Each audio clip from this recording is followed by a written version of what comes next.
एक बात बहुत अच्छी फिर से उसने कही। क्या कहा कि गौरा तुमको नहीं मालूम है कि हम कितने दिनों से तुम्हारे चक्कर में थे। अरे भगवान विष्णु कहने लगे तू मेरे चक्कर में क्या था भस्मा, मैं तो खुद ही तेरे चक्कर में थी। मैं सोच रही थी कि कब इस अवघड़ दानी जोगी से हमारा पीछा छूटे। घोट घोट के भांग पिला पिला के भांग हमारे सब कर्म हो गए, सब हमारी दशा बिगड़ गई हैं। क्या कहने लगे?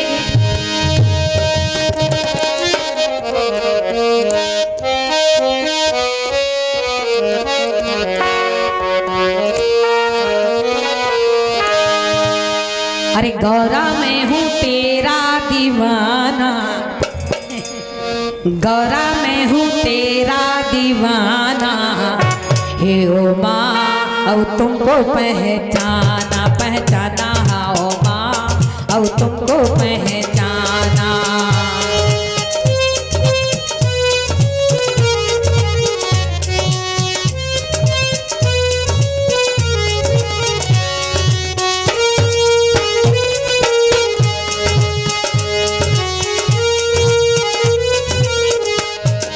गौरा मैं हूँ तेरा दीवाना, हे ओ माँ अब तुमको पहचाना पहचाना, ओ माँ अब तुमको पहचाना।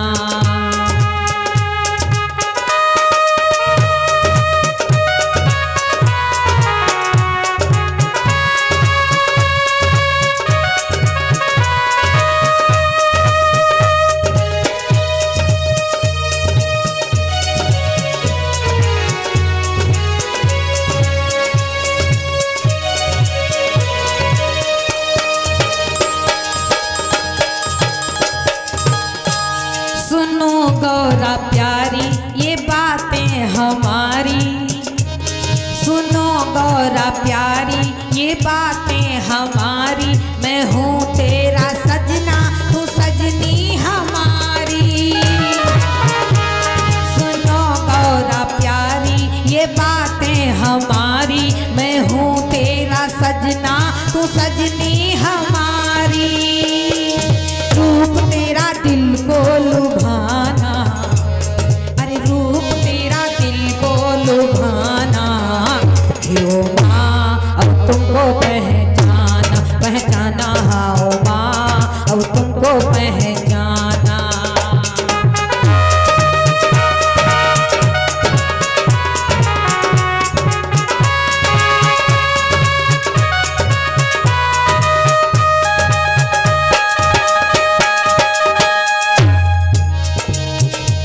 सुनो गौरा प्यारी ये बातें हमारी, सुनो मेरा कहना बिला बोला नैना। हमारी नजर से न तू दूर रहना, सुनो मेरा कहना मिला बोला नैना। हमारी नजर से न तू दूर रहना। आया तेरा मेरा जमाना, भोलेनाथ का जमाना खत्म हो गया। हाँ आया तेरा मेरा जमाना। हे ओ माँ अब तुमको पहचाना पहचाना, हाँ ओ माँ अब तुमको पहचाना।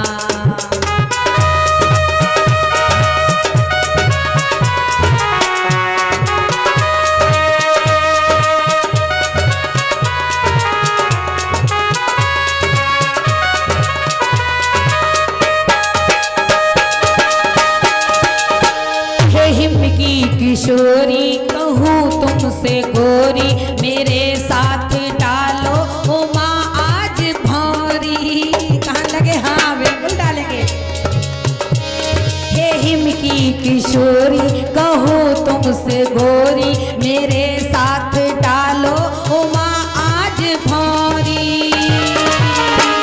अरे भस्मा कहे रिश्ता बनाना, हाँ भस्मा कहे रिश्ता बनाना। हे ओ माँ अब तुमको पहचाना पहचाना, हे ओ माँ अब तुमको पहचाना।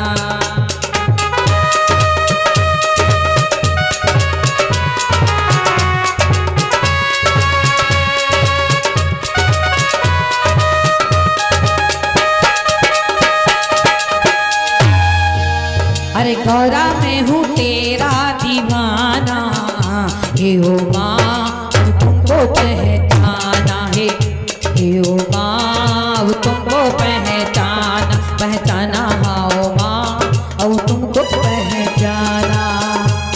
कहा पहचान तो लिया, कोई कमी तो नहीं रही, अब भूलोगे तो नहीं? अरे कहा कभी नहीं, यही तो हम चाहते थे। कहा भस्मासुर विवाह तो हमारा तुम्हारा होगा, विवाह तो मैं तुम्हारे साथ कर लूंगी, लेकिन एक शर्त है। क्या?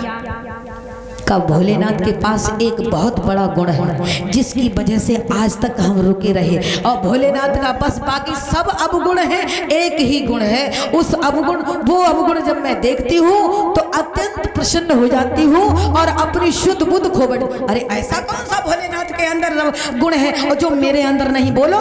का तुम्हारे अंदर है नहीं, लेकिन पैदा करना पड़ेगा। क्या वो? क्या? का भोलेनाथ नृत्य बहुत अच्छा करते हैं, भोलेनाथ संगीत के आचार्य हैं, उनको नटराज कहा जाता है। भोलेनाथ तांडव नृत्य बहुत अच्छा करते हैं, तुम कर सकते हो? कहा बिल्कुल कर सकते हैं। कहा अगर कर सकते हो तो फिर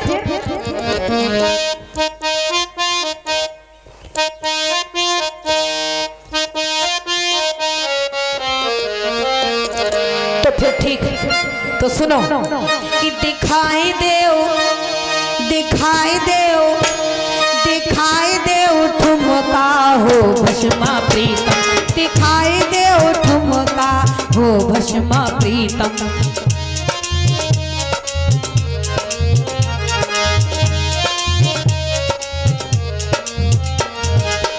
अच्छा ठीक है, अभी लोग उसने नृत्य करना प्रारंभ कर दिया। जब नाचने लगा भक्तों भस्मासुर, तो भगवान विष्णु जो पार्वती के रूप में है तो कहने लगे कि सुनो ऐसे नहीं। का फिर कैसे? का एक हाथ सिर पे रखो और दूसरा कमर पे। अच्छा, और फिर तुमको गाना गाना है कि भस्मासुर भस्म, भस्मासुर भस्म। देखिए विपरीत बुद्धि हो जाती है जब समय नाश का आता है, मिट जाता धर्म विवेक सभी, जब अनाचार छा जाता, और खास तौर से तब जब पर नारी पर कुदृष्टि डाली जाती है। पर स्त्री पर कुदृष्टि डालने से भक्तों कितनी चीजें विनाश होती हैं हमारी, समझ लो। कीर्ति, यस, धर्म तो नष्ट होता ही है, तेज, धन, ये सब नाश हो जाता है कुदृष्टि पर नारी पर कुदृष्टि डालने से। तो क्या है, भस्मासुर क्या करने लगा है उसी समय कि गौरा के इश्क में भूल गया और पापी कुछ ध्यान न लाया।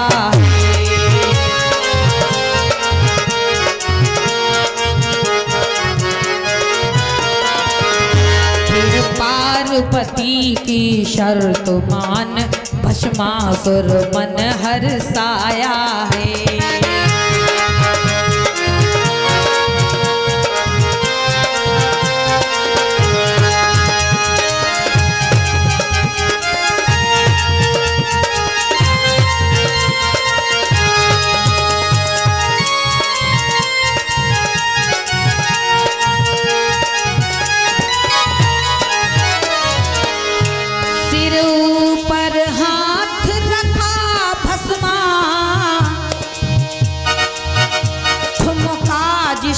में लगाया है, गाता कहे भस्म भस्म देखो हो गया भस्म हरि माया है।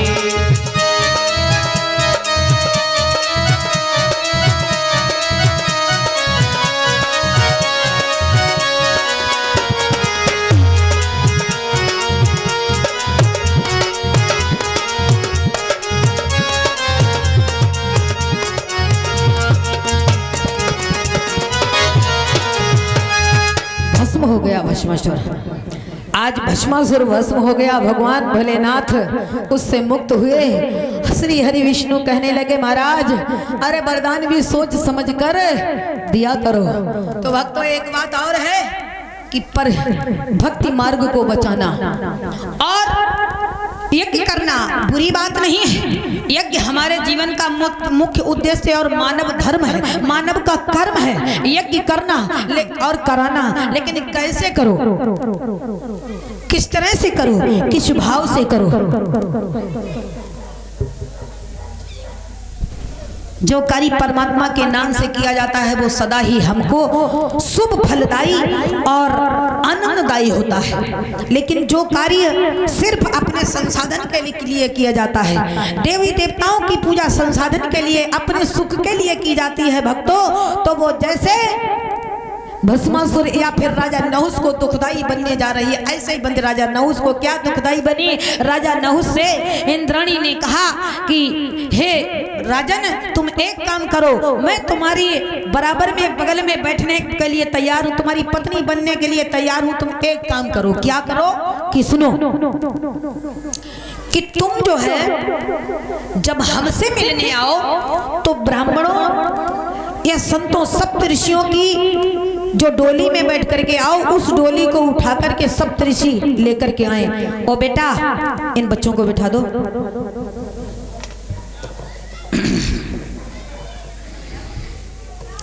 का ठीक है, हमें स्वीकार है, स्वीकार कर लिया तो विपरीत बुद्धि हो जाती है। बिना विचारे जो करे सो पाछे पछताए, चित्त में चैन न पावे, जग में हो तो हंसाए। जग में, जगत में उपहास का पात्र बनते हैं लोग, लेकिन मानते कब हैं? जल्दी जल्दी में जो मन में आया वो करने लगे। खैर, उसने डोली को तैयार किया, सप्तऋषियों को बुलाया, बैठ गया और सप्तऋषियों से कहा सर्प सर्प जल्दी जल्दी चलो, क्योंकि इंद्राणी से मिलने की उसको बहुत जल्दी है, बहुत जल्दी।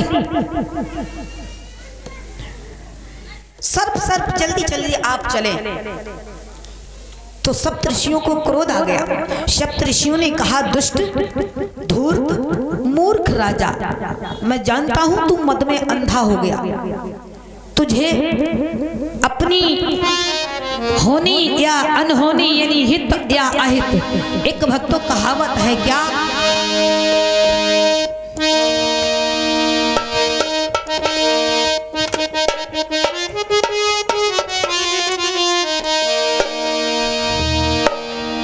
राजा युधिष्ठिर इस बात को जानते थे कि जुआ खेलना अच्छी बात नहीं है, लेकिन फिर भी उन्होंने खेला।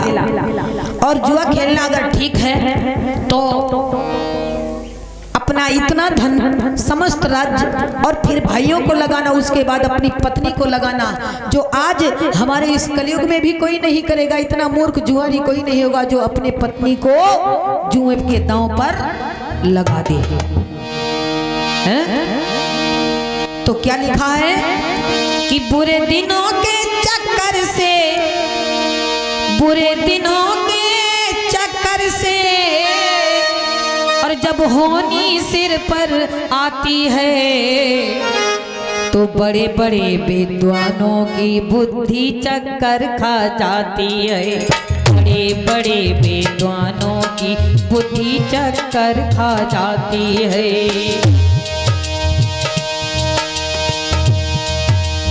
बुरे दिनों के चक्कर से हो,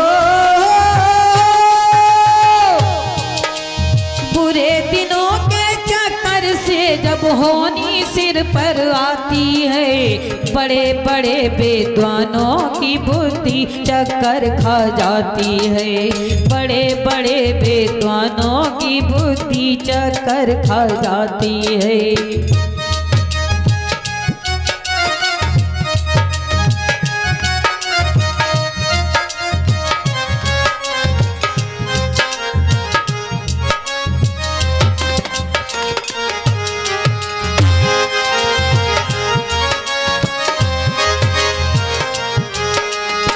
बड़े विद्वान हो नहीं सके न को जगटारी, भाखत वेद पुराण पुकारी।